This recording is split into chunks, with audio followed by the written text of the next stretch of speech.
9 years ago, Raymond Long John Mortorano, a veteran organized crime figure, was gunned down in South Philadelphia. And the Mortorano hit, according to sources and individuals out on the streets, came in part because Mortorano, who had been in prison on a murder charge that was overturned, came back to South Philadelphia and wanted to get back involved in the business, so to speak. He had been a big moneymaker during the Angelo Bruno era, and he thought he deserved a place in the organization after having served his time in prison. That was apparently one of the reasons for the hit. There was, however, another reason, one that surfaced again in a recent conversation with Nicholas Nicky Crow Caramandi. Caramandi was one of the first and one of the most effective witnesses against the Philadelphia mob. He testified in a series of trials back in the 1980s that brought down the Scarfo organization. He was a con man, a hustler, and an admitted hitman. He was in jail at the time, facing charges in the extortion of Willard Rouse. It was one of the first big mob gambits under the Scarfo reign as mob boss, and it involved the development of Penn's Landing. Caramandi went to Rouse's people and said, if you want certain city ordinances passed, you've got to pay us, the mob, $1 million. Now Rouse, instead of paying, went to the FBI. They got an undercover to pose as the project development official, and he met with Caramandi and he was wired for sound. Caramandi was subsequently arrested for attempted extortion. And he was sitting in the old Philadelphia Detention Center awaiting to go to trial, and he says he had no intention to cooperate.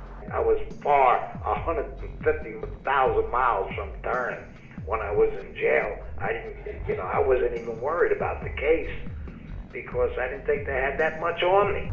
But after several conversations with Long John Mortorano, he came to believe that Nicky Scarfo wanted to kill him. I go out to the yard, and as I'm walking toward the fence, and he jumps in the air and he makes the sign of the gun. It's this for you. I said, you kidding me? Nope. He said, it's this. So I said, are you positive? He says, I'm positive. It's this for you. And I knew once Scarfo turned on you, it was the gun. And that was the reason he decided to become a government witness, and that led to the downfall of the entire Scarfo organization.